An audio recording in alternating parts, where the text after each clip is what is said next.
सकारात्मक र उन्नत पक्षहरूलाई प्रयोग गरेर सरकार अघि बढिरहेको थियो। तर हामी सबैलाई थाहा छ, सरकारलाई काम गर्न दिने वातावरण बनेन, सरकारलाई काम गर्न नदिने, सरकारलाई काममा व्यवधान खडा गर्ने, जहिले पनि झमेला मात्रै सिर्जना गर्ने,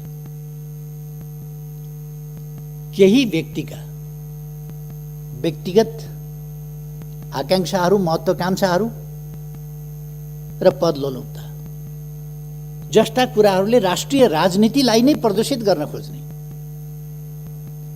स्थिरता र स्थायित्वतर्फ देशलाई अघि बढ्न नदिएर राजनीतिलाई फेरि बहुमतलाई टुक्र्याउने, बहुमतलाई खण्डित गर्ने, बहुमतलाई ध्वस्त पार्ने र फेरि अस्वस्थ, अनुचित, अलोकतान्त्रिक लेनदेन, गठजोड, जालझेल, टिकडम, षड्यन्त्र बाट देशको राजनीतिलाई फेरि 6 महिनामा प्रधानमन्त्री फेरिने खालको अस्थिरतातर्फ धकेल्ने, काम हुन नपाउने, जोड घटाउ मोलतोल लेनदेनमै सरकारको समय बित्ने, संसदलाई प्रभावकारी ढङ्गले काम गर्न नदिने, कतिपय विधेयकहरू अड्काइदिने, सरकारले संसद समक्ष प्रस्तुत गरेका प्रस्ताव निर्णयार्थ प्रस्तुत पनि नगरिदिने र यो प्रणाली बैठक भयो भन्ने निष्कर्ष निकाल्न खोज्ने, संविधान बैठक भयो भन्ने निष्कर्ष निकाल्न खोज्ने, संघीय लोकतान्त्रिक गणतन्त्र चल्ने व्यवस्था होइन, यो चल्दैन भन्ने निष्कर्ष निकाल्न खोज्ने त्यस्ता प्रयासहरू भए। मैले धेरै प्रयास गरेँ, धेरै कोसिस गरेँ। वर्षक 5 वर्ष सरकार टिकोस्, स्थिरता र स्थायित्वभन्दा साधारणतया जनताले जे बुझ्छ, जनताको इच्छा थियो 5 वर्ष सरकार टिकोस्। 5 वर्ष सरकार टिकोस् भन्ने हो, सरकार परिवर्तन होस् भन्ने होइन जनताको इच्छा। अस्वस्थ ढङ्गले सरकार परिवर्तन हुनुलाई स्थायित्व र स्थिरता भनिँदैन। लगभग 2/3 प्राप्त सरकार सञ्चालन गर्ने दलभित्रै चरम अस्वस्थताको स्थिति, त्यसले अत्यन्तै असहज वातावरण।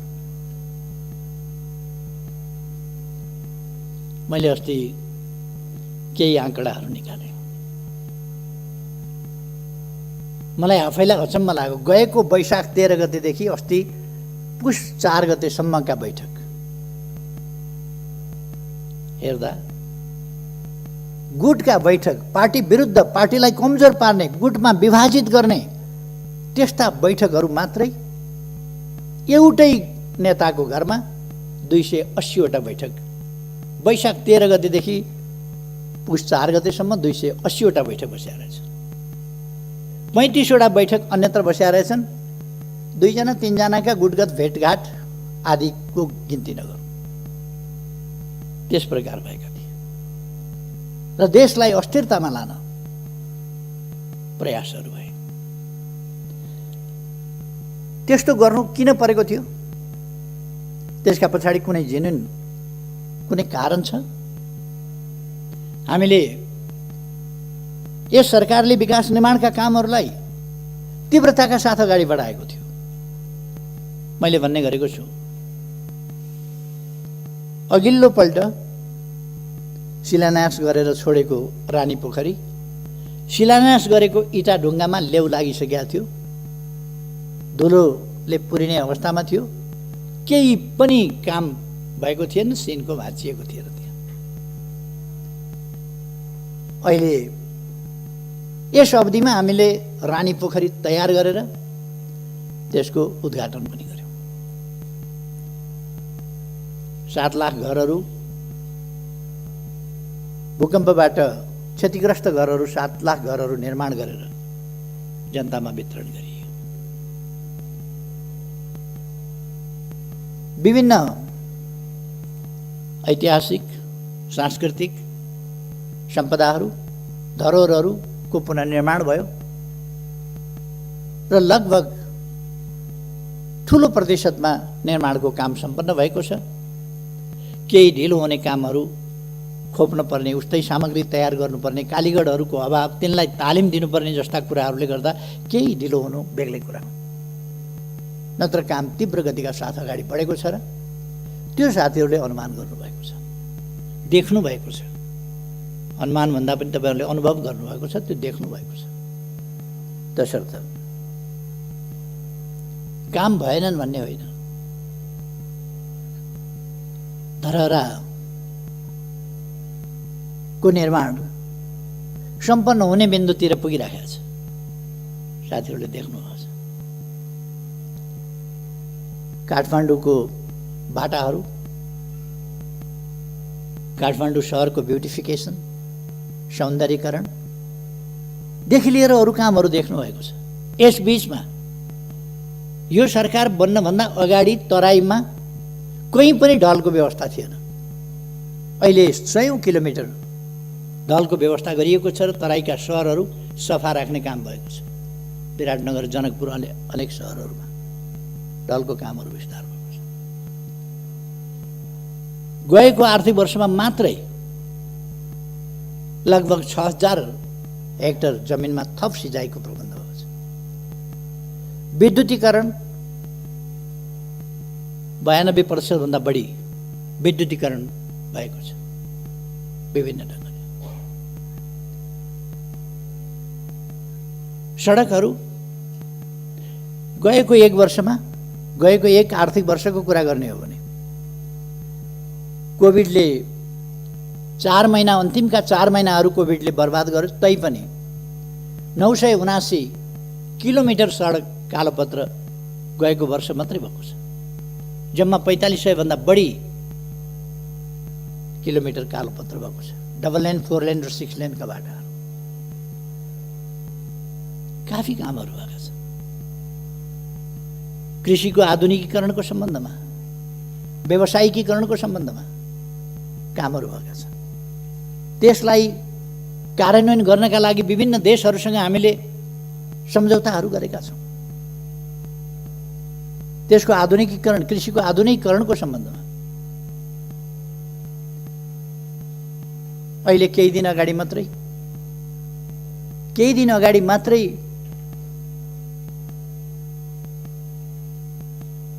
ऊर्जा सचिवको नेतृत्वमा भारत गएको टिमबाट महाकाली नदीबाट गएको शारदा नहरबाट चाँदनी दोधारामा 10 क्युमेक्स पानी सिँचाइका लागि दिने जुन हामीले उहिले सहमति सम्झौता गरेका थियौँ, एकीकृत महाकाली सन्धिमा पारेर त्यसको अब कार्यान्वयन हुनका लागि 6 महिनाभित्र डिपिआर तयार गर्ने र 6 महिनाभित्र हेडवर्क सुरु गरेर अनि नहर सुरु गरेर चाँदनी दोधाराको सिँचाइ गर्ने भनेका छौँ। त्यहाँ हामीले चाँदनी दोधारामै सुक्खा बन्दरगाहको व्यवस्था गरेका छौँ। सुदूरपश्चिममा हामीले दैजीमा औद्योगिक क्षेत्र, बाँकीको कोलपुरभन्दा माथि 9 बस्तामा औद्योगिक क्षेत्र, यस्ता थुप्रै औद्योगिक क्षेत्रहरू हरेक प्रदेशमा औद्योगिक क्षेत्रहरूको विस्तार र निर्माण त्यो गरिएको छ।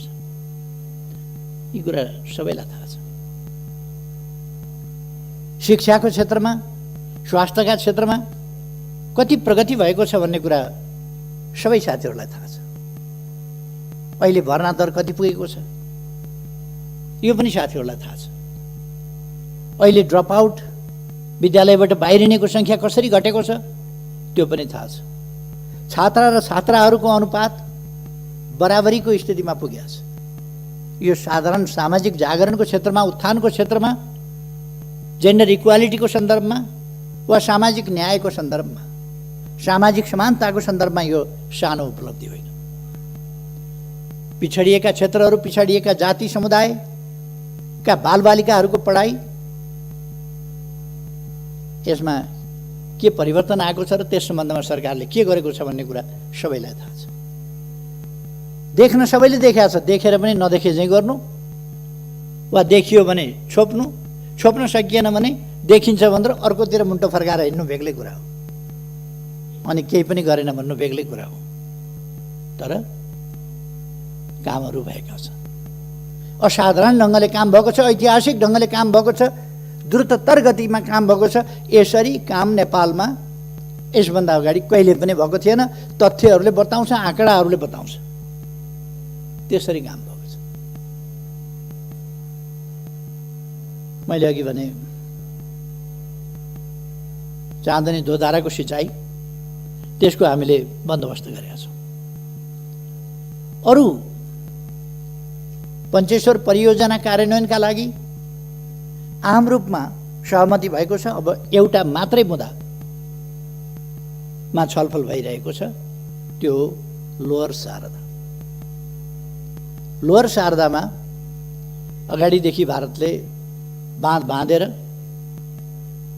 महाकाली नदीलाई तल पुगेपछि शारदा भनिन्छ, त्यहाँबाट कर्णाली नदीलाई तल पुगेपछि घागरा भनिन्छ, त्यहाँबाट घागराबाट पनि पानी लगेको छ र शारदाबाट पनि पानी लगेको छ, अथवा महाकाली र कर्णाली दुवै नदीबाट पानी लाने गरेको छ त्यसमा। र त्यसलाई उसले अग्राधिकार आफ्नो हुनुपर्छ। हामीले पहिले तल्लो तटीय राष्ट्रको पहिलेको प्रयोगलाई मान्यता दिने त्यो हक हामीले पाउनुपर्छ भनेर भारतले भनिरहेको छ र हामी त्यसको असर के पर्छ भन्ने कुराहरूको छलफल गरिरहेका छौँ। यो एउटा छलफलको विषय चलिरहेको छ। अरू विषयहरू लगभग मूल विषयहरू टुङ्गिएका छन्। तसर्थ हामी विभिन्न ढङ्गले अगाडि बढेका छौँ। कतिपय मानिसहरूले मलाई सोध्ने गर्छन्, तपाईँ प्रधानमन्त्री भएपछि भारतसँगको सम्बन्धमा व्यापक छलफल किन हुन्छ, बेसरी बहस किन हुन्छ, तपाईँ प्रधानमन्त्री भएपछि नै किन हुन्छ? म प्रधानमन्त्री भएपछि नै किन हुन्छ भने म भारतसँग साँचो अर्थमा मित्रता गर्न चाहन्छु, मित्रता बढाउन चाहन्छु, मित्रतालाई सही अर्थमा गहिराइमा पुर्याउन चाहन्छु, व्यापक बनाउन चाहन्छु, उचाइमा लान चाहन्छु, नयाँ उचाइमा पुर्याउन चाहन्छु। त्यो असमानताका आधारमा हुँदैन, सोभरेन इक्वालिटीका आधारमा नै दुई देशका बीचको सम्बन्ध सुदृढ हुने हो, वास्तवमा मनदेखिको मित्रता हुने हो। हाम्रो भूभाग हामीले प्राप्त नगरेर हडपिएको छ भने, भूभाग हडपिएको छ भन्ने थाहा छ, बोल्न नसक्ने, अनि सम्बन्ध राम्रै छ भन्ने, भित्रभित्र मन कुड्याउने, बाहिर बाहिर सम्बन्ध राम्रै छ भन्ने, त्यस्तो होइन। जहाँनेरि समस्या छ, सीमा सम्बन्धी समस्या छ भने त्यो मित्र राष्ट्रसँग हामीले खुलस्त छलफल गर्नुपर्छ, कुरा गर्नुपर्छ, हाम्रा समस्याहरू राख्नुपर्छ, हाम्रा अडानहरू राख्नुपर्छ, हाम्रा न्यायोचित तर्कहरू, हाम्रा भनाइहरू हामीले प्रस्तुत गर्नुपर्छ र त्यो न्यायोचित भनाइ हामीले पुरा गराउने प्रयास गर्नुपर्छ। त्यसकारण छलफल हुन्छ। 1928 देखि शारदा क्यानलबाट, शारदा नहरबाट उत्तराखण्ड र उत्तर प्रदेशको सिँचाइका लागि पानी गइराखेको छ। 1928 देखि अब 92 वर्षबाट 93 वर्षबाट हाम्रो खेतको सिरानबाट हाम्रो आधा हक भएको खोलाबाट पानी लगिएको छ। हाम्रो भूमि बाँझै छ। त्यो भूमिमा सिँचाइ हुनुपर्छ भनेर बोल्न नसक्ने, अनि त्यो भूमिमा सिँचाइ हुनुपर्छ भनेर वार्ता गर्दा तपाईँकै पालामा बहस किन हुन्छ? बढी बोलेर सम्बन्ध बिगार्यो भन्ने, अनि मुख ढालेर बस्ने, हाम्रो खेत बाँझो हुने, हाम्रो पानी हाम्रो खेतको सिरानबाट जाँदा हामीले हाम्रा खेतमा पानी चाहियो भन्न नसक्ने अनि सुमधुर सम्बन्धका लागि चुप लागेर बस्नुपर्छ भन्ने, खेत बाँझै राख्ने, मौका मिले राष्ट्रवादका ठुला गफ पनि गर्ने, यो खालका कुराहरू अन्त्य गर्नका लागि हामीले मित्रतापूर्ण ढङ्गले कुराहरू अगाडि बढाएका छौँ र सफलता पनि प्राप्त गरेका छौँ। केही मानिसहरूलाई लागेको थियो हाम्रो भूभाग सामेल गरेर दोधारा चाँदनी के अरे लिम्पियाधुरा लिपुलेख र कालापानी हाम्रा भूभाग सामेल गरेर नक्सा प्रकाशन गरेपछि अब सम्बन्धहरू बिग्रिन्छन्, बिग्रिए भनेर बिग्रिँदैन। हामीले अर्काको भूमि क्लेम गर्यौँ भने, अर्काको भूमिमा दाबी गर्यौँ भने सम्बन्ध बिग्रिन्छ। हाम्रो भूमिमा सही भूमिमा दाबी गर्यौँ भने सुगौली सन्धिबाट हामीले प्राप्त गरेको त्योभन्दा उताको त हामीले छोड्नु पर्यो। त्योभन्दा अगाडि कुमाउँ गढवालसम्म हाम्रो थियो, तर सुगौली सन्धि हामीले गरेपछि महाकाली पूर्वको मात्रै हाम्रो भूभाग भयो। 1816 देखि त्यही पनि त्यसपछि 146 वर्षसम्म हामीले त्यसलाई भोगचलन गरिरहेका थियौँ। 146 वर्षसम्म भोगचलन गरेका थियौँ। तर गत 58 वर्षदेखि हाम्रो भूभाग भारत र चीनको लडाईँका बेला भारतीय फौज कालापानीमा आएर बसेपछि नेपालका शासकहरूले बोल्न सकेनन्। लिपुलेख र लिम्पियाधुरा त्यसको पारिपट्टि पर्यो, कालापानीमा फौज छ। त्यसो भएर हामीले सुगौली सन्धिभन्दा पछि 146 वर्षसम्म हामीले उपभोग गरेको हाम्रो भूभाग हाम्रो नक्साबाट पनि गायब गरिएको थियो। त्यसकारण हामीले हाम्रो नक्सामा सामेल गर्यौँ, संविधानमा राख्यौँ र अब तत्सम्बन्धमा मित्रतापूर्ण ढङ्गले प्रमाण तथ्यका आधारमा छलफल हुँदैछ र हामी त्यो भूभाग कायम गरेर छोड्छौँ। हाम्रो स्वामित्वमा, हाम्रो अधीनमा, नक्सामा मात्रै होइन, व्यवहारमा हाम्रो भूमि हामी कायम गरेर छोड्छौँ। कतिलाई त्यसले छटपटी भयो, नक्सा छापियो, भूभाग सामेल गरेर आफ्नो वास्तविक भूमि सामेल गरेर नक्सा छापियो। त्यो नक्सा छापिएपछि संविधान संशोधन भयो। हाम्रो निशान छापमा त्यसलाई सामेल गरियो, संविधानको अङ्ग बनाइयो। यी सबै कुराले कतिपयलाई छटपट्यो। पहिलोपल्ट संविधान जारी गर्न पहल गरे बापत, संविधान दृढतापूर्वक जारी गर्न अगुवाई गरे बापत, त्यस बापत लगाइएको नाकाबन्दीको दृढतापूर्वक सामना गरे बापत, एउटा देश बेष्टित नेपाललाई अर्कोतिरबाट पनि यातायात र पारवहनको सन्धि गरेर भूपरिवेष्टित होइन, भूजडित देशको रूपमा परिवर्तन गरेपछि, माथि उठाएपछि उत्तरी सिमानाका पनि थुप्रै नाकाहरू खोलेर हाम्रो उत्तरी क्षेत्रको जनजीवनलाई सहज सरल बनाउने अभियान सुरु गरेपछि, यस्ता थुप्रै कामहरू भएपछि हामीले रेल, पानी जहाज, जलमार्ग आदि समेतको उपभोग गर्ने भएपछि, संसद भवन पनि बनाउँछु भनेपछि, मन्त्री क्वार्टर पनि पुरानो भयो त्यसलाई पनि व्यवस्थित गर्छु भनेपछि, सांसद क्वार्टरहरू पनि बनाउँछु भनेपछि, सभा हलहरू पनि काठमाडौँमा बनाउँछु भनेपछि, लुम्बिनीमा बेग्लै परिवर्तन ल्याउँछु भनेपछि, लुम्बिनीमा 5000 अट्ने ध्यान केन्द्र र सभा हल निर्माण गर्छु भनेपछि, लुम्बिनीको उराट लाग्दो सिसौ घारीलाई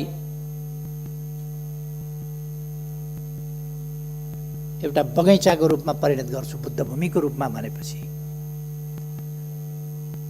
लुम्बिनीको एयरपोर्ट शीघ्र तयार गरेर त्यसलाई एउटा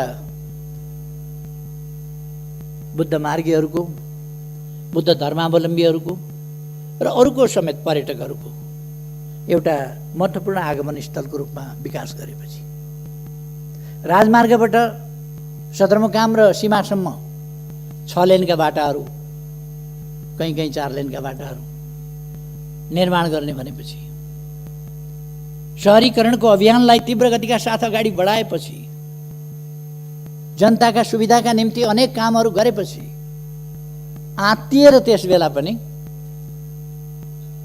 त्यो सही गठबन्धन तोडेर अर्कातिर हाम फाल्ने काम भएको थियो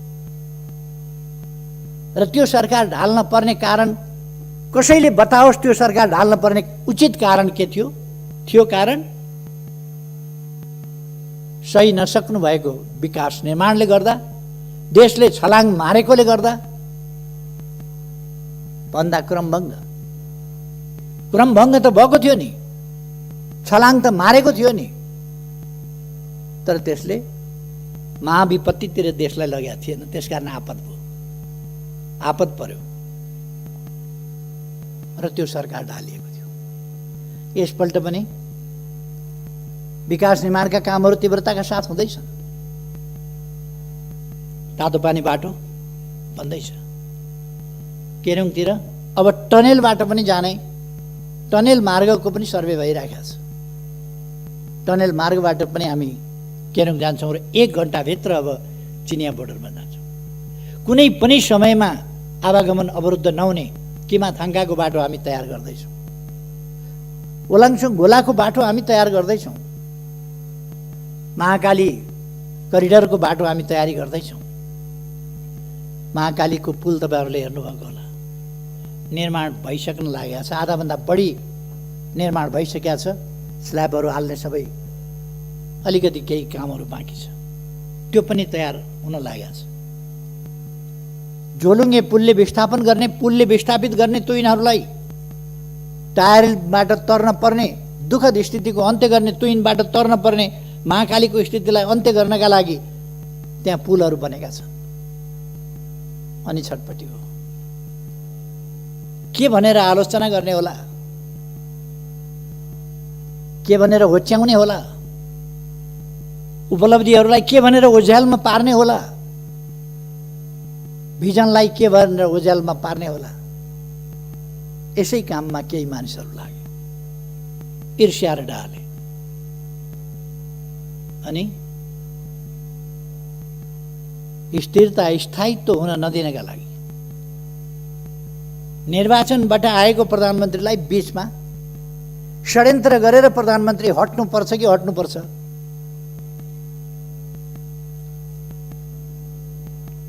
म धेरै केही नभनौँ मैले नै दिएका अवसरहरूको दुरुपयोग गरेर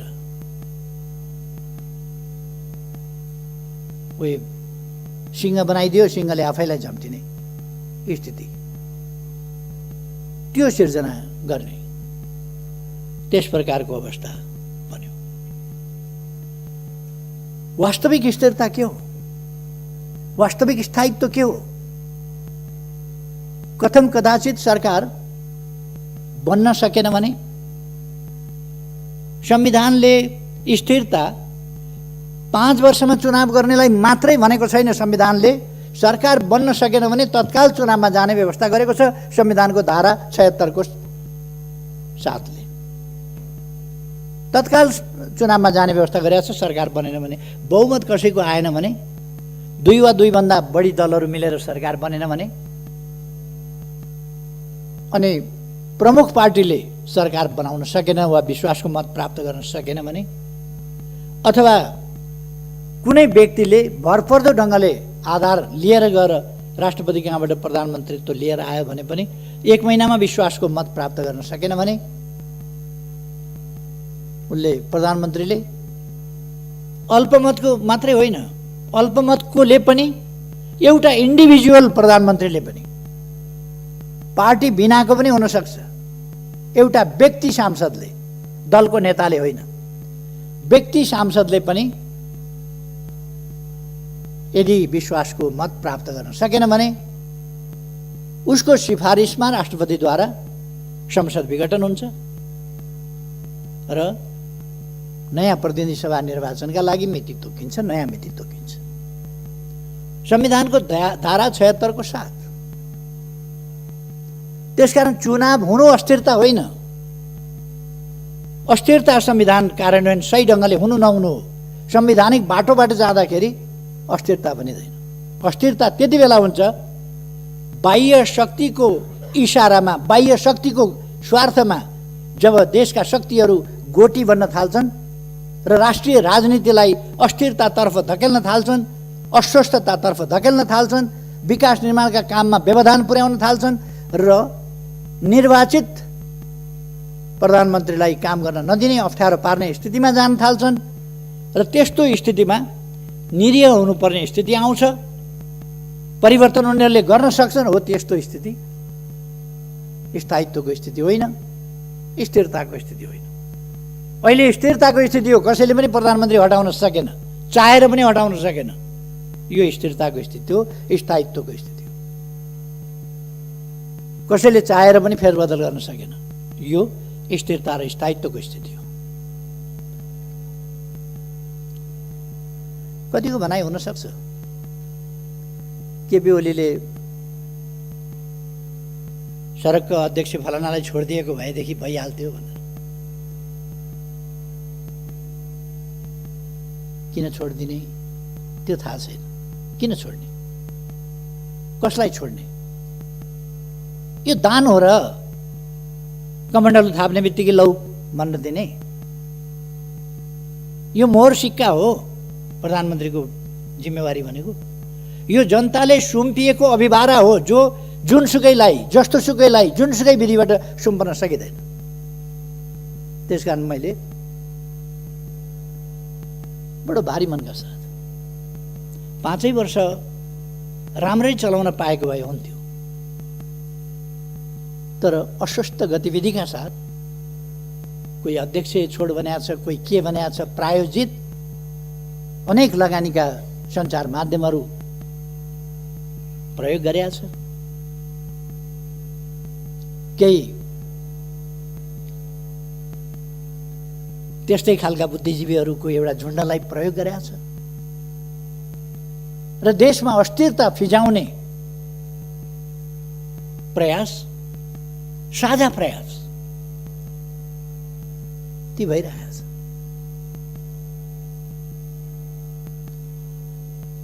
तपाईहरु यसै हेर्न सक्नुहुन्छ।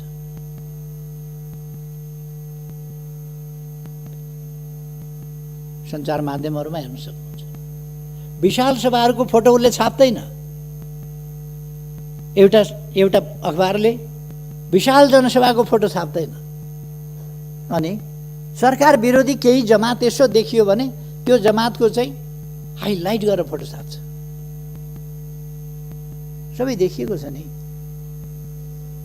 यो अस्थिरता प्रयास गर्ने, अस्थिरता सिर्जना गर्ने प्रयास हो जसलाई प्रतिनिधि सभा विघटनबाट रोकिएको छ र ताजा जनादेशमा गएर ताजा जनादेशबाट देशलाई स्थिरता, स्थायित्व, लोकतान्त्रिक विधि पद्धति प्रणालीलाई सुदृढ ढङ्गले फङ्सनेबल बनाउने ढङ्गले अगाडि बढाउने त्यो अभ्यासमा लगिएको छ। कतिले गैर जिम्मेवार भन्ने अभिव्यक्ति दिएको मैले सुनेको छु। के हो जिम्मेवार भनेको? शब्दको अर्थ हुन्छ कि हुँदैन? डिक्सनरी पल्टाएर हेरे पनि हुन्छ नि शब्द के भन्छ गैर जिम्मेवार भनेको के हो। मैले बिल्कुल जिम्मेवारी बोधका साथ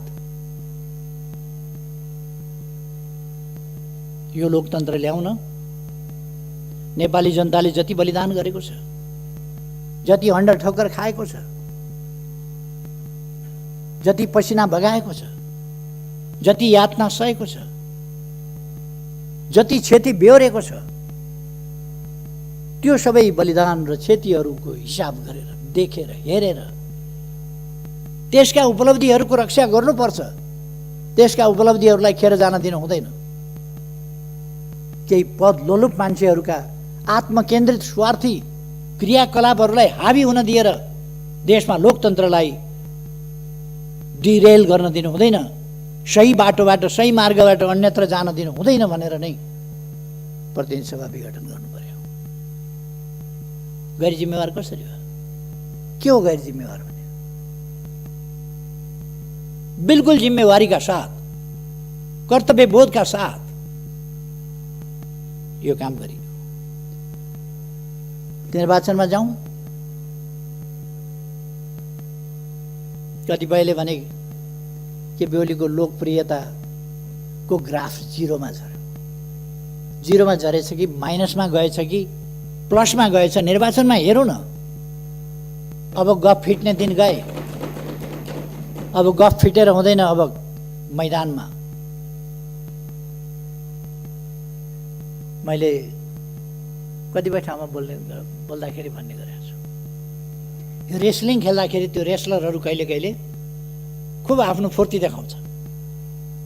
फुर्ती देखाएर खेल्नु कता छ त्यो बेल्ट चाहिँ पहिले लिएर यस्तो गरेर आफूले लगाइटोपल्छ, अनि रेफ्रीले त्यो बेल्ट खोसेर पछि जित्यो भने लाउला भनेर राख्छ। खेलै नखेलिकन थुप्रै रेस्लरहरू देखिए रिङमा नचढ्दैखेरि बेल्ट लगाउने।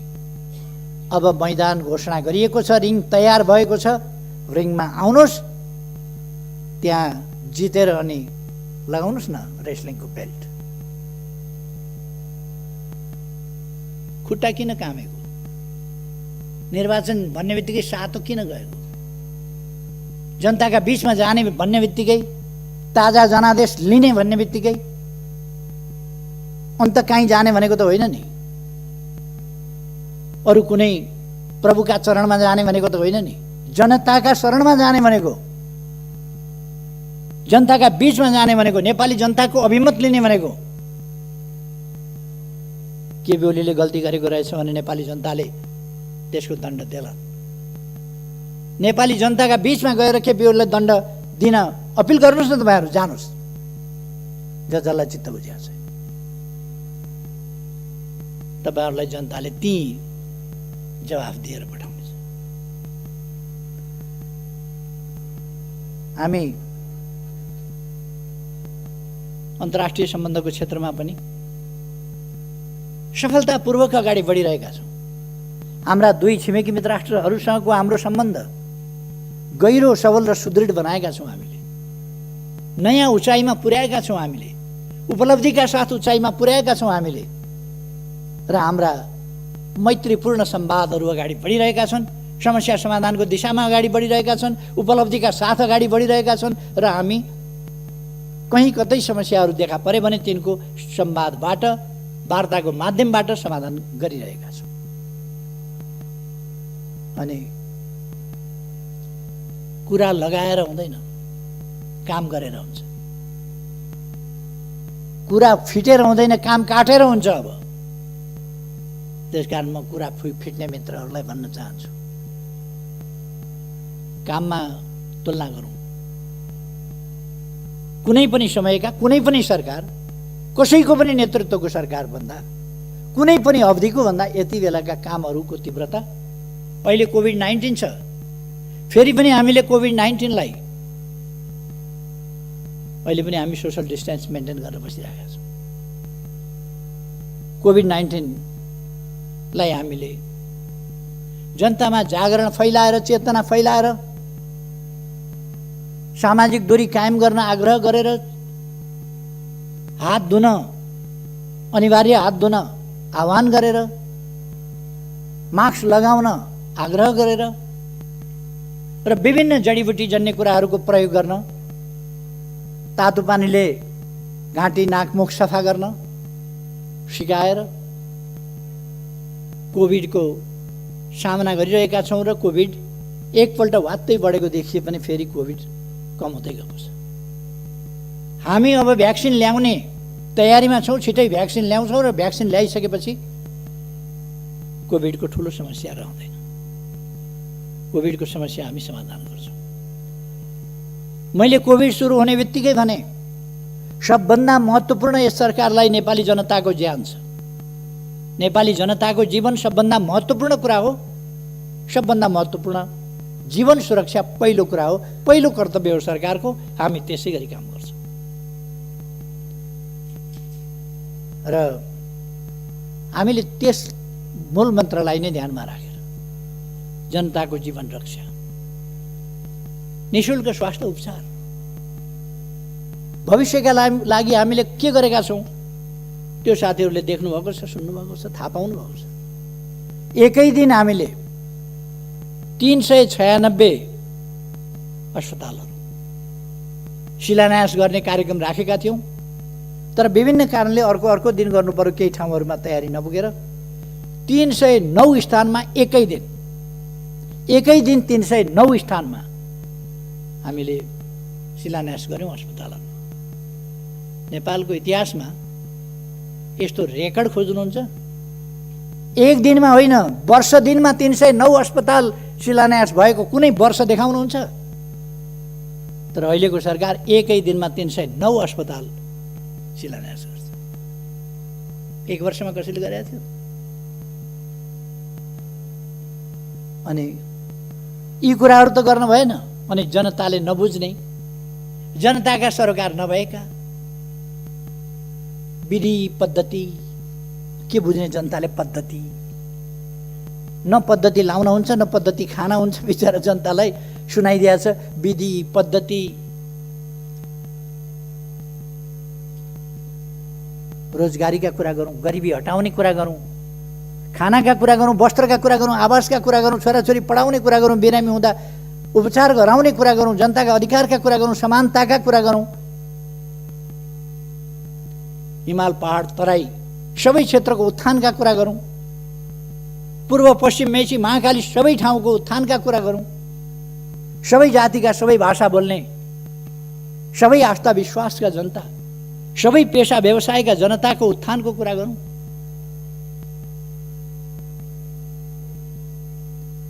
छाउबडी प्रथाबाट महिलाहरूलाई मुक्त गरौँ, समानताका अधिकारतर्फ, महिला सशक्तिकरणको बाटोबाट, महिला शिक्षाको बाटोबाट, सामाजिकरणको बाटोबाट, सहभागिताको बाटोबाट महिलाहरूको आत्मविकास, क्षमता र आत्मविश्वास विकास गर्दै सहभागिता वृद्धि गरौँ, अनि मात्रै हामी देश विकास गर्न सक्छौँ। देशका सबै जनतालाई सक्षम बनाऊ, हाम्रा भविष्य बालबालिकाहरूको विशेष हेरचाह गरौँ। त्यसकारण सरकारले बालबालिकाको हेरचाहका लागि गर्भावस्थादेखि जीवन पर्यन्त विभिन्न प्रकारका कार्यक्रमहरू ल्याएको छ। अहिले समय अभावमा म ती सबै कुराहरूमा जान चाहन्छु। सरकारले गरेको छ अनेक कार्यक्रमहरू यहाँहरूले देख्नु भएको छ। हामीले जाति जनजातिहरूका भावनाहरूको सम्मान गरेका छौँ। आज मात्रै बसेको मन्त्री परिषद बैठकले माघीको दिनलाई एउटा राष्ट्रिय उत्सवको रूपमा मनाउन, माघीको दिन सार्वजनिक बिदा दिने निर्णय गरेको छ। यो खालि थारू जातिको लागि मात्रै होइन, अरू अनेक जात जातिहरूका लागि माघे सङ्क्रान्ति सबैले मनाउँछ र थारू जातिका लागि, अरू कतिपय जातिहरूका लागि यो विशेष चाड हो, विशेष पर्व हो। त्यसकारण हामीले माघीको बिदा गर्न गएका छौँ। अथवा जनताको भावनाप्रति, जनताका समस्याप्रति, जनताको आस्थाप्रति यो सरकार अत्यन्तै संवेदनशील छ, सजग छ र त्यसमा क्रियाशील पनि छ। तसर्थ म आग्रह गर्न चाहन्छु, कुनै भ्रममा पर्नुपर्ने जरुरी छैन। केही आरोपहरू मान्छेहरूले उछालेका छन्, यो विघटन असंवैधानिक छ भनेर, संविधान विपरीत छ भनेर। त्यस्ता मान्छेहरूलाई म संविधान राम्ररी पढ्न सुझाव दिन चाहन्छु। कमसेकम संविधान पढ्नुहोस् अनि संविधान सम्मत छ कि छैन भन्ने बहसमा उत्रिनु। संविधान सम्मत छ कि छैन भन्ने कुरा आग्रहपूर्ण ढङ्गले सम्मानित सर्वोच्च अदालतलाई दबाब दिने ढङ्गले, स्वतन्त्र ढङ्गले न्याय निरूपण गर्न बाधा पुर्याउने हिसाबले काम भइरहेका छ। कुनै अधिवक्ता प्रधान न्यायाधीशलाई वर्तमान र भविष्य सम्झिएर फैसला गर्नुहोस्, यो भनेको धम्की होइन। वर्तमान र भविष्य सम्झिएर फैसला गर्नुहोस् प्रधान न्यायाधीशलाई भन्ने एउटा वकिलले। अराजकताको पनि हद हुन्छ। केही वर्ष न्यायालयमा जागिर खाने बित्तिकै अहिले पनि आफै न्यायालयमा छु भने जस्तो गरेर केही पूर्व न्यायमूर्तिहरू कस्तो न्याय दिनुभएछ उहाँहरूले आफ्ना समयमा भन्ने मलाई अचम्म लाग्छ। कस्तो न्याय दिनुभयो होला। सडकमा ओर्लिएर न्यायालयलाई, स्वतन्त्र न्यायालयलाई उहाँहरू ललकारिरहनु भएको छ। यस्तो हुन्छ, यस्तो हुँदैन। के सर्वोच्च अदालतमा वकालत नपढिकन पुग्नुभएको छ मान्छे? बिना अनुभव पुग्नुभएको छ मान्छे? के त्यो पत्रकार सम्मेलन गर्ने र वक्तव्यबाजी गर्नेहरूले मात्रै कानुन पढाएको छ, अरूले पढाएको छैन? उहाँहरूले दबाब दिने मनसायले काम गर्नुभएको छ। राजनीतिक पक्षधारताको हिसाबले काम गर्नुभएको छ। स्वतन्त्र देखिने, नागरिक समाज भनिने, बुद्धिजीवी भनिने अनि पक्षधर्ताका साथ आफ्नो हैसियतको दुरुपयोग गरेर न्यायालयलाई दबाबमा पार्न खोज्ने।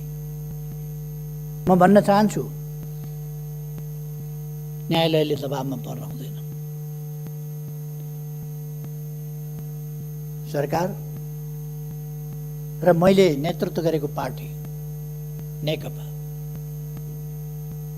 त्यसले अदालतको स्वतन्त्रता, स्वतन्त्र न्यायपालिका, शक्ति पृथकीकरणको सिद्धान्त त्यसलाई मान्दछ, त्यसलाई कदर गर्छ, सम्मान गर्छ। अहिलेको संविधानले संवैधानिक विषयहरूमा संवैधानिक इजलास गठन गरेर त्यसबाट फैसला हुने भनेको छ। अब त्यसबाट गर्न पाइँदैन भनेर एक थरी कहाँ कानुन पढेछन् तिनीहरूले? संवैधानिक इजलासको व्यवस्था संविधानको व्यवस्था हो कि होइन? अनि बकवास गरेर हिँड्ने। वास्तवमा यी तरिकाहरू उपयुक्त होइनन्। म सबैलाई आग्रह गर्न चाहन्छु, लोकतन्त्रमा शक्ति पृथकीकरण भन्ने एउटा सिद्धान्त हुन्छ। व्यवस्थापिका, कार्यपालिका, न्यायपालिका। न्याय गर्ने कुरामा वकालतनामा गरेका वकिलहरूले, वकालतनामा भरेका वकिलहरूले बहस गर्नु, अदालतले मागेका, अदालतका सहयोगीको रूपमा मागेका एमिकस क्युरीले बहस गर्नु, सरकारी वकिलले बहस गर्नु, स्वतन्त्र अधिवक्ताहरूले बहस गर्नु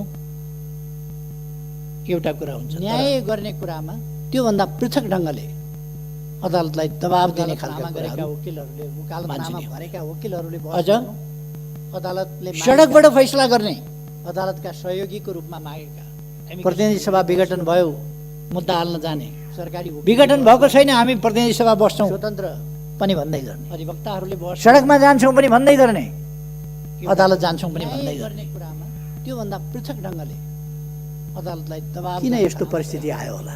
यो अवस्था किन आयो होला? म अझ अदालतले सडकबाट फैसला गर्ने, यस गरिमा मय सदनलाई जानकारी गराउनु चाहन्छु। प्रतिनिधि सभा विघटन भयो मुद्दा हाल्न जाने, सरकारी विघटन भएको छैन हामी प्रतिनिधि सभा बस्छौँ यो अवस्था पनि भन्दै गर्ने, अधिवक्ताहरूले बहस सडकमा जान्छौँ अहिले पनि हामी देख्न सक्छौँ, अदालत जान्छौँ पनि भन्दै गर्ने।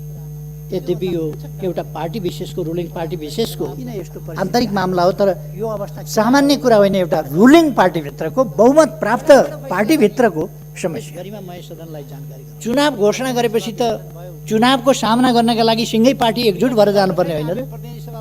एकजुट भएर जानुपर्ने नि। सिङ्गै पार्टी एकजुट भएर जानुपर्ने। चुनाव घोषणा गरे बापत झन् फुट्छ, झन् फाटोतिर जान्छ, अनेक प्रकारका विसङ्गत असङ्गत वक्तव्यबाजी गरेर जान्छ। रुलिङ पार्टीभित्रको बहुमत मैले केन्द्रीय कमिटीको बैठक बोलाएँ। केन्द्रीय कमिटीको बैठकमा केही साथीहरू अनुपस्थित भए। चुनावको सामना कहाँ गए साथीहरू भनेर हेर्दै थिए। माइती गर्न मण्डलमा हामी यहाँ एकजुट भएर जानुपर्ने, सिङ्गै पार्टी एकजुट भएर जानुपर्ने। केन्द्रीय कमिटीको बैठकमा नजाने हामी यहाँ छौँ भनेर माइतीको घर मण्डलमा भन्ने झन् फाटोतिर जान्छ, अनेक प्रकारका विसङ्गत केन्द्रीय कमिटीको बैठकमा किन जान्छ। अर्को दिन हेरेको मैले केन्द्रीय कमिटी पार्टीको नाम, पार्टीको चुनाव चिन्ह सूर्य, पार्टीको झन्डा, लोगो, छाप अरूलाई नदिनु होला हामी हौँ भनेर कार्की ब्याङ्केटबाट पत्र पठाइएछ। निर्वाचन केन्द्रीय कमिटीको बैठकमा नजाने हामी यहाँ छौँ भनेर म नेकपाको कुरा गर्दैछु, नेकपाको कार्की ब्याङ्केटको होइन, जसको प्रथम अध्यक्ष म। अर्को दिन हेरेको मैले केन्द्रीय कमिटी पार्टीको नाम अनि पार्टीको चुनाव चिन्ह सूर्य, केही मान्छेहरूले कार्की ब्याङ्केटबाट मलाई निष्कासन गरे, अरूलाई नदिनु होला हामी हौँ भनेर कार्की ब्याङ्केटबाट पत्र पठाए। तपाईँहरूको संयमलाई म धन्यवाद भन्छु। तपाईँहरू कोही पनि त्यो कुरा सुनेर नेकपाको कुरा गर्दैछु, नेकपाको कार्की ब्याङ्केटको होइन, जसको प्रथम अध्यक्ष म। माइती घर मण्डलबाट कार्की ब्याङ्केटबाट प्रथम अध्यक्षलाई केही मान्छेहरूले कार्की ब्याङ्केटबाट पार्टीको बैठकमा नआएर त्यहाँबाट उछिटिएर कतातिर गएर निष्कासन गर्यौँ भन्ने कुरा जति हास्यास्पद के हुन्छ। तपाईँहरूको संयमलाई म धन्यवाद भन्छु। तपाईँहरू कोही पनि त्यो कुरा हामीसँग बहुमत छ। वरिपरि तमासा हेर्न आएका मान्छेहरूलाई यसो हेर्नुभयो होला, केन्द्रीय कमिटी भन्दा धेर देख्नुभयो होला, हामीसँग बहुमत छ भन्नु। बहुमत केलाई भनिन्छ? 5 जनाको कमिटी छ भने 3 जनाले निर्णय गर्न सक्छन्, तर कमिटीको बैठकमा निष्कासन बाहिरै अन्तै निर्णय हुँदैन। हामी 3 जना त हो नि, 3 जनाले गरेपछि भइहाल्छ भनेर यही अभ्यास पार्टीभित्र चलाउन खोजियो। 5 जना भेला हुने अगेनाका डिलमा, 5 जना भेला हुने विवान्ता, 5 जना भेला हुने अर्को केन्द्रीय कमिटी भन्दा धेर देख्नुभयो होला, हामीसँग बहुमत छ। अर्याल होटल बहुमत केलाई 5 जना भेला हुने खुमलटार, कोटेश्वर कहाँ निर्णय गर्न सक्छन्, तर त्यहाँबाट भन्ने हामीले यो बाहिरै अन्तै निर्णय हुँदैन। 5 जना भेला हुँदैमा निर्णय हुँदैन, बैठकमा आएर 5 जनाले यही अभ्यास निर्णय गर्दा निर्णय हुन्छ। 5 जना भेला हुने अन्तै बहुमत हुने होइन। बैठकमा आउनुहोस्, बैठकमा प्रमाणित गर्नुहोस्। बैठकमा प्रमाणित गरेको भए अर्याल होटल 5 जना भेला हुने बैठकमा आएर छलफल गरेर प्रमाणित गरेको भए त्यहाँबाट भन्ने हामीले यो बाहिरै अन्तै निर्णय हुँदैन। 5 जना यो राजनीतिमा निर्णय हुँदैन, बैठकमा आएर 5 जनाले त्यसकारण यो अहिले फेरि अर्को पत्र उहाँहरूले पठाउनु भयो निर्वाचन आयोग। बैठकमा आउनुहोस्, अरू केही पनि भएको छैन, हामीले चिन्ह चिन्हको केही दाबी गरेका छैन। अस्ति अरूलाई नदिनुहोस् हाम्रै हो भनेर भन्नुभएको थियो, पत्र पठाउनु भएको थियो। अहिले अस्ति फेरि पत्र पठाउनु बैठकमा आएर हामीले केपी ओलीलाई पार्टीबाट निकाल्यौँ, अरू केही पनि भएको छैन है, जस्ता तस्तै छ। हामीले चिन्ह चिन्ह केही मागेका छैन। यो राजनीतिमा निर्णय हुँदैन, बैठकमा कति बेरको कुरा के हो, कति बेरको कुरा के हो, एकछिनपछि एउटा एकछिनपछि अर्को। अहिले फेरि अर्को पत्र संसद विघटन भइसकेपछि 3:30 बजे अविश्वास दर्ता गर्न रन्थनिएका केही मान्छेहरू आइपुगे। अविश्वास प्रस्ताव दर्ता गर्न 3:30 पत्र पठाउनु भएको थियो। अहिले संसद विघटन भइसक्यो, कहाँको अविश्वास ल्याएको भनेर सचिवालयले भनेपछि अरू केही पनि भएको छैन है, जस्ता तस्तै छ। हामीले चिन्ह चिन्ह केही भन्न पनि लाज मर्दो।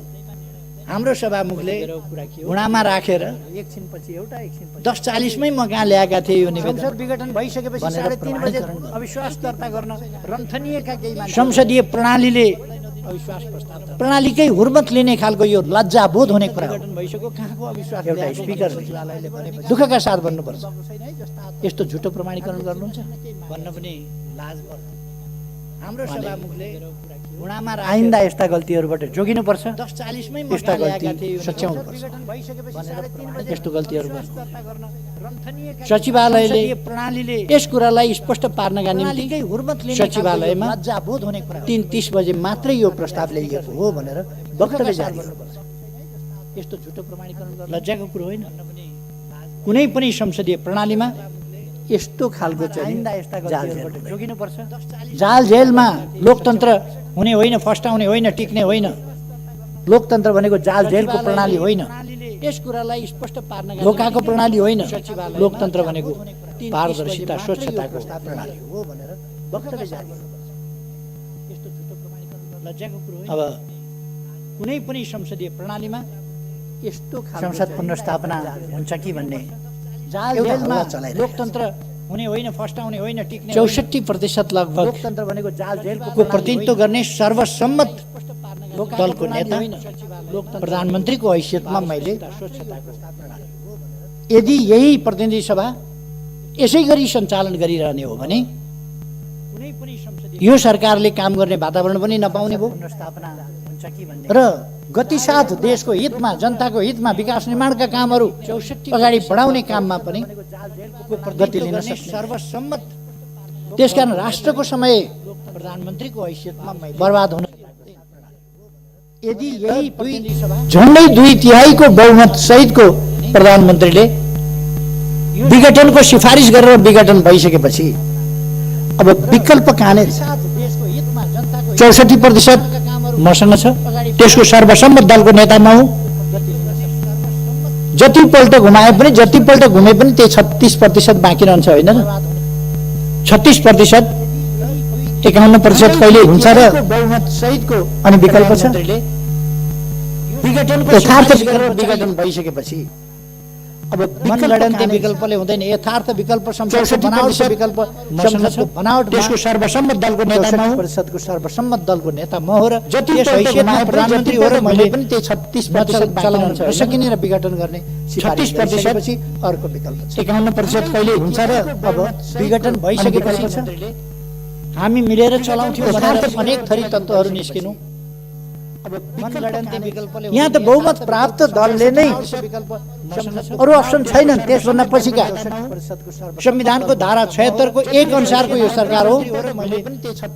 2 को अप्सन आउँदै आएन। 1 ले सरकार बनायो, 2 अप्सन आएन, 3 आएन, 4 आएन, 5 आएन। अब 7 ले अनेक थरी तत्त्वहरू निस्किनु। सरकार रहने अवस्था, चल्ने अवस्था नरहँदा प्रधानमन्त्रीको सिफारिसमा राष्ट्रपतिले प्रतिनिधि सभा विघटन गरी संविधानको धारा 76 को 1 अनुसारको यो प्रतिनिधि सभाको नयाँ निर्वाचनका लागि 2 को अप्सन आउँदै आएन। त्यस अनुसार नै भएको छ। संविधान सम्मत कसरी भएन, 3 आएन, 4 आएन। पुनर्स्थापना कसरी हुन्छ, पुनर्स्थापना केका लागि हुन्छ, कुन विकल्पका लागि हुन्छ? के देशमा अस्थिरता ल्याउनका लागि, हर्स ट्रेडिङको राजनीति फेरि सुरु गर्नका लागि, 6 महिनामा सरकार परिवर्तन गर्ने तमासा गर्नका लागि पुनर्स्थापना हुन्छ? पुनर्स्थापनाको निर्वाचनका लागि पुनर्स्थापना कुनै हालतमा पनि हुन सक्दैन। त्यो संविधानले संविधान सम्मत कसरी भएन, 3 आएन, 4 आएन। पुनर्स्थापना केही मानिसहरूले संविधानमा विघटन गर्ने लेखेका छैन। कुन विकल्पका लागि विघटन गर्ने किन लेखेका छैन? धारा 76 को हर्स ट्रेडिङको राजनीति उपधारा 7 सुरु गर्नका लागि प्रधानमन्त्रीको सिफारिसमा राष्ट्रपतिले प्रतिनिधि सभा विघटन गरेर पुनर्स्थापना हुन्छ, नयाँ मिति तोक्नेछ नयाँ निर्वाचनका लागि भन्ने व्यवस्था। प्रधानमन्त्रीले विघटन गर्न पाउँदैन भन्ने संविधानमा कहीँ लेखेका छ? संविधानको धारा 85 ले भन्छ, 85 ले अगावै विघटन भएमा बाहेक, अगावै विघटन हुने कल्पना त संविधानले गर्यो। उपधारा 7 अगावै विघटन भएमा बाहेक यस प्रतिनिधि सभाको कार्यकाल 5 वर्षको हुन्छ। अगावै विघटन भएमा बाहेक, अगावै विघटन हुँदाखेरि प्रधानमन्त्रीले विघटन गर्न पाउँदैन भन्ने 3 वर्षको मात्रै पनि हुँदो रहेछ। संविधानको धारा अगावै विघटन हुँदा चाहिँ झन्डै 3 वर्षको मात्रै पनि हुँदो रहेछ। अगावै विघटन भएमा, त्यसकारण अगावै विघटन भएमा बाहेक कल्पना त संविधानले गर्यो। अर्को कुनै विकल्प अगावै विघटन भएमा बाहेक अर्को कुरा प्रतिनिधि सभाको कार्यकाल 5 वर्षको हुन्छ। देशको कार्यकारी अधिकार बाहेक अगावै विघटन यो राजनीतिक प्रश्न हो। यो संवैधानिक र कानुनी प्रश्न वास्तवमा होइन। यो राजनीतिक प्रश्न हो।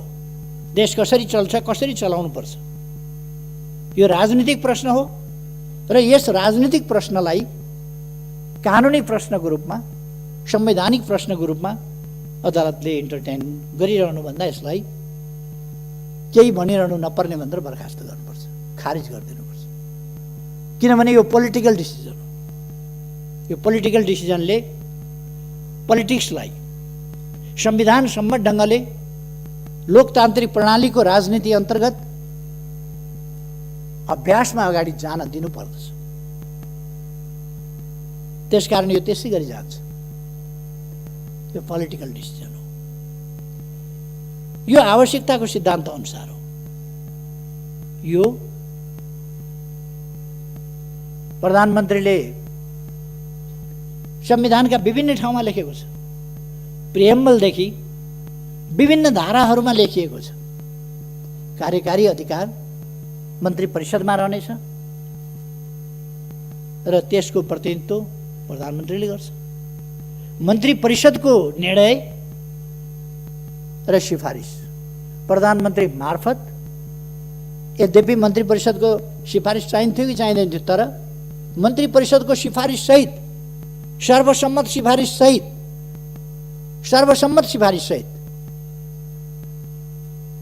केही साथीहरूले कतिको उपयुक्त हुन्छ यो विघटन, उपयुक्त होला नहोला, अलिकति छलफल मन्त्री परिषदमा एक दुईजना साथीहरूले उठाउनु भएको थियो।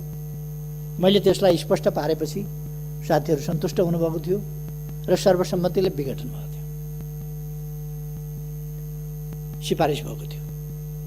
सिफारिस भइसकेपछि र विघटन भइसकेपछि कुन नेताले कसलाई तान्यो, कसको स्वार्थ कता गाँसियो, कसको स्वार्थमा धक्का पर्यो, त्यो बेग्लै कुरा हो। त्यसर्थ यो मन्त्री परिषदको सर्वसम्मत निर्णयका आधारमा प्रधानमन्त्रीद्वारा गरिएको सिफारिसमा राष्ट्रपतिद्वारा भएको विघटन, राष्ट्रपतिको अधिकार र कर्तव्य के हो? हामीले सम्मानित राष्ट्रपति बनेका छौँ। हामीले राष्ट्रपतिमा धेरै अधिकार दिएका छैनौँ, केही अधिकार मात्र दिएका छौँ। यस संस्था वा यस निकाय वा व्यक्तिले गरेको सिफारिस भनेर तोकिएकोमा बाहेक अन्यत्र सबै काम कारबाही राष्ट्रपतिले मन्त्री परिषद र प्रधानमन्त्रीको सिफारिसमा गर्नेछ। प्रधानमन्त्रीको सिफारिसमा राष्ट्रपतिले गर्नुपर्छ। त्यो कानुन सम्मत छ कि छैन, उपयुक्त छ कि छैन, संविधान सम्मत छ कि छैन, त्यसको जिम्मेवारी प्रधानमन्त्रीले लिन्छ, राष्ट्रपतिले होइन। प्रधानमन्त्रीको सिफारिस राष्ट्रपतिले अनुमोदन गर्नुपर्छ। नेपालका कानुनविद, केही कानुनविदहरूमाथि दया लागेर आउँछ। केही दुर्मुखाहरू गणतन्त्रको सर्वोच्च संस्था, राष्ट्रको गरिमामय सर्वोच्च संस्थाको मान मर्यादामा तुलेका छन्। तिनीहरू गणतन्त्र विरोधी हुन्। तिनीहरू जनताका छोराछोरी उच्च ठाउँमा पुगेको देख्न चाहँदैनन् अनि भन्छन् केटाकेटीमा ऊ गाई भैँसी चराउँथ्यो, केटाकेटीमा धुले स्कुलमा पढ्थ्यो, केटाकेटीमा यस्तो श्रम गरेर आएको थियो, केटाकेटीमा डेस्क बेन्च पनि नभएका स्कुलमा पढेको थियो। उनीहरूको दिमागमा के छ भने सामन्तवाद। उनीहरूको दिमागमा दरबार हाई स्कुल, त्रिचन्द्र कलेज उहिले ती मात्रै थिए नि, त्यसमा पढेको हुनुपर्ने, अथवा दार्जिलिङको सेन्ट जोसेफ पढेको हुनुपर्ने, अथवा अक्सफोर्ड र अरू विश्वविद्यालय पढेका हुनुपर्ने। घाँस दाउरा गरेर उठेको हुन नहुने, गरिबको छोराछोरी माथि उठेको हुन नहुने, गरिबको छोराछोरी सांसद हुने, माननीय, गाउँको जमिनदारले पनि माननीय भन्नुपर्ने गरिबको छोराछोरीलाई। यस्तो व्यवस्था हुन्छ भन्ने तिनका दिमागमा छ। त्यसकारण गरिबका छोराछोरी माननीय भनेको उनीहरूलाई चित्त बुझ्दैन, मन पोल्छ। गरिबका छोराछोरी सम्माननीय भनेको उनीहरूलाई पोल्छ मन। उनीहरूलाई बेलायतको हाउस अफ लर्ड्स जस्तो लर्ड्स मात्रै हुनुपर्ने विभिन्न ठाउँमा यी कमन्सहरू कसरी भए, यी घाँस दाउरा गरेर हुर्किएकाहरू कसरी भए, गाई बाछा गरेर हुर्किएकाहरू कसरी भए, खेतबारी गरेर हुर्किएकाहरू कसरी भए, खाली खुट्टा पैदल हिँडेर पढेकाहरू कसरी भए, माथिल्लो ओहदामा तिनका मन पोल्छ। ती आफै पनि त्यस्तै हुन् भने पनि तिनको सामन्तवादी चिन्तन त्यसले दिँदैन। अर्को कुरा, समाज, मानव समाज भनेको सभ्य समाज हो, चेतनशील मर्यादित समाज हो। त्यहाँ संस्थाहरूको, सम्मानित संस्थाहरूको, यसै त कसैलाई पनि अपमान गर्नु, गाली बेइज्जत गर्नु हाम्रो सभ्यताभित्र पर्दैन। अझ हाम्रो सभ्यता यत्र नार्यस्तु पूज्यन्ते रमन्ते तत्र देवतावाला सभ्यता हो। जहाँ नारीहरूको पूजा हुन्छ त्यहाँ देवताहरू रमाउँछ। हाम्रो सभ्यता अनेक विदेशीहरूको सभ्यता हो। हाम्रो सभ्यता वीराङ्गनाहरूको सभ्यता हो। हाम्रो सभ्यता मातृदेवो भव, आमा वा महिलाहरू देवी देवता तुल्य छन् भन्ने हो। अब त्यो सभ्यतामाथि हमला भइरहेको छ। केही हण्डीखोर तत्त्वहरूले हाम्रो सभ्यतामाथि हमला गरिरहेका छन्, हाम्रो शिष्ट समाजमाथि हमला गरिरहेछन्, समाजको शिष्टतामाथि हमला गरिरहेका छन्, हाम्रा विभिन्न सम्मानित संस्थाहरूमाथि हमला गरिरहेका छन्। र यो एउटा असभ्य, असहिष्णु, त्यस्तो समाज निर्माण गर्ने अथवा हाम्रो सभ्य समाजका मूल्यहरूलाई ध्वस्त पार्ने प्रयास गरिरहेका छन्। त्यस कुराबाट हामी सजग हुनुपर्दछ र हामीले जनतालाई पनि सजग गराउनु जरुरी छ। मैले अघि भने यस बीचमा विभिन्न भ्रमणहरू भएका छन्। भ्रमणहरूको आदान प्रदान भएको छ चीनसँग, भारतसँग। कसैले प्रश्न उठाउँछन् चीनको फलानु किन आयो? मित्र देशका मान्छे आउँछन्, कुरा गर्छन्, जान्छन्, भलो चिताउँछन्, जान्छन्। भारतका मान्छे किन आए भनेर सोध्छन्, आउँछन्, कुरा गर्छन्, भलो चिताउँछन्, जान्छन्, संवाद गर्छन् हामीसँग। अघि भर्खरै मैले भने परराष्ट्र सचिव नेपाल भ्रमणमा आए गए, भारतका प्रधान सेनापति आए गए, हाम्रो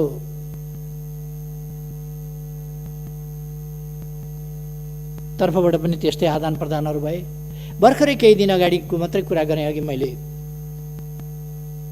ऊर्जा सचिवको नेतृत्वमा एउटा टिम गयो, उपलब्धिपूर्ण वार्ता भए। अब 4 दिनपछि, अझ 3 दिनपछि भने पनि भयो। आज 10 तारिक भयो क्या होइन? आज 10 तारिक भयो। 14 तारिकमा हाम्रो परराष्ट्र मन्त्री प्रदीप गेवालीजी, मान्य प्रदीप गेवाली भारत भ्रमणमा जाँदै हुनुहुन्छ। उहाँले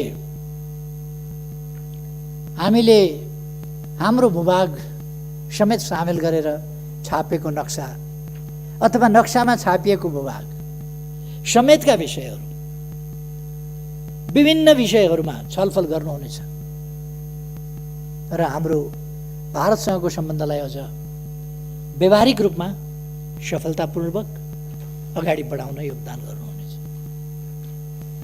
हामी यसरी एउटा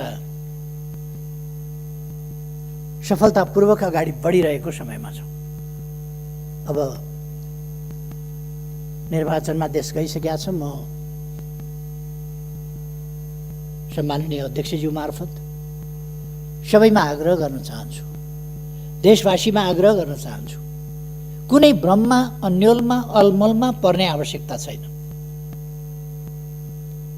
यो लोकतन्त्र, यो सङ्घीय लोकतान्त्रिक गणतन्त्र, यसलाई व्यवस्थित गर्ने र व्यवस्थित ढङ्गले परिचालन गर्ने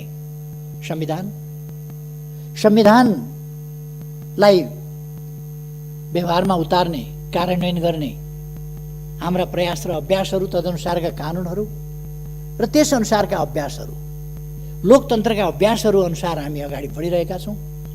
यस देशलाई हामीलाई हाम्रो राष्ट्रिय सार्वभौमसत्ता प्यारो छ, हामीलाई हाम्रो स्वाधीनता प्यारो छ, हामीलाई हाम्रो स्वतन्त्रता प्यारो छ, हामीलाई हाम्रो भौगोलिक अखण्डता प्यारो छ, हामीलाई हाम्रा राष्ट्रिय हितहरूको रक्षा गर्न अगाडि बढ्न सकेकोमा, रक्षा गरेकोमा गौरवान्वित पनि छ र हामी राष्ट्रिय स्वाभिमानलाई माथि उठाउँदै अगाडि बढाउने, देशलाई विकास गर्ने, समृद्ध नेपाल र सुखी नेपालीको राष्ट्रिय आकांक्षा पूरा गर्ने त्यस अभियानमा दृढतापूर्वक अगाडि बढेका छौँ।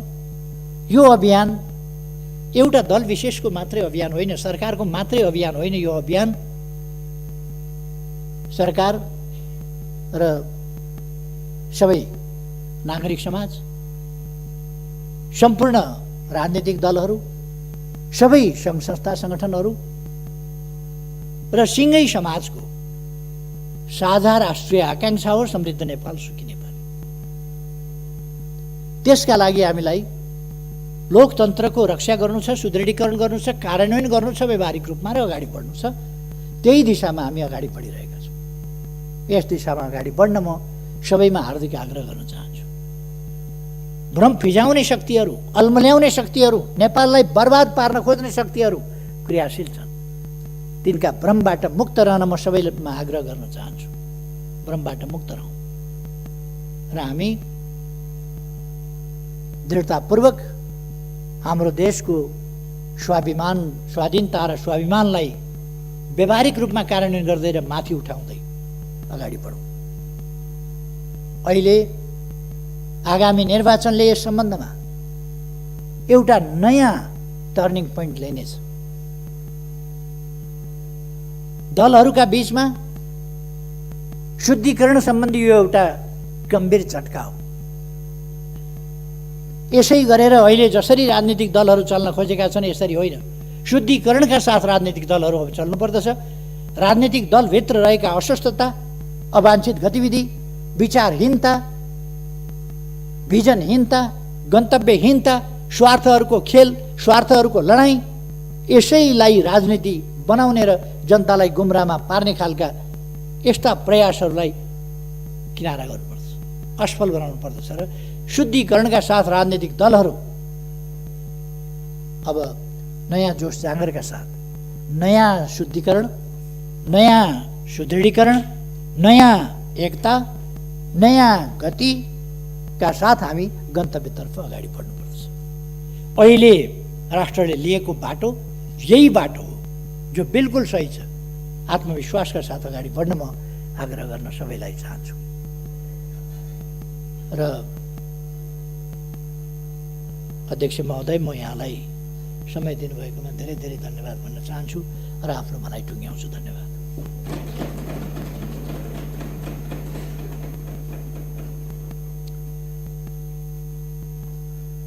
माननीय सदस्यहरू, राष्ट्रिय सभा नियमावली 2075 को नियम 192 बमोजिम सम्माननीय प्रधानमन्त्री केपी शर्मा ओलीले दिनुभएको वक्तव्यका सम्बन्धमा केन्द्रित रही प्रश्न सोध्न चाहनुहुने माननीय सदस्यहरूलाई समय उपलब्ध गराउँछु। समय 1 मिनटको हुनेछ।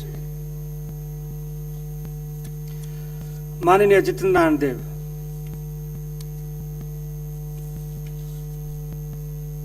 सम्माननीय अध्यक्ष महोदय, अहिले भर्खरै राष्ट्रसभाको यो गरिमामय सदनमा सम्माननीय प्रधानमन्त्रीज्यूले देशको राजनीतिक परिस्थितिको बारेमा र संविधानको व्याख्याको सन्दर्भमा जे कुराहरू प्रस्तुत गर्नुभएको छ त्यसप्रति पूर्ण असहमत हुँदै म उहाँलाई धन्यवाद दिन चाहन्छु कि सम्माननीय प्रधानमन्त्रीजी आफै आएर आफ्ना कुरा राखेर यो राष्ट्रसभाको गरिमा र ओज बढाइदिनु भएकोमा र एउटा प्रश्न सोध्न चाहन्छु सम्माननीय अध्यक्ष महोदय कि सम्माननीय प्रधानमन्त्रीजी आफै दाबी गर्दै हुनुहुन्छ कि नेकपाभित्र पनि र नेकपाको संसदीय दलभित्र उहाँ बहुमतको कमान्ड गर्नुहुन्थ्यो, तर आफ्नै केही साथीहरूले उहाँलाई काम गर्नबाट रोके र पुरै पार्लियामेन्टको 64% उहाँ कमान्ड गर्ने सम्माननीय प्रधानमन्त्रीजी हुनुहुन्थ्यो भन्ने उहाँ दाबी गर्दै हुनुहुन्छ।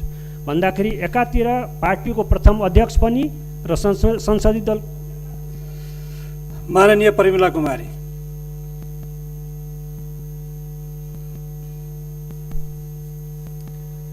सम्माननीय अध्यक्ष महोदय, सम्माननीय प्रधानमन्त्रीज्यूसँग मेरो एउटा जिज्ञासा छ।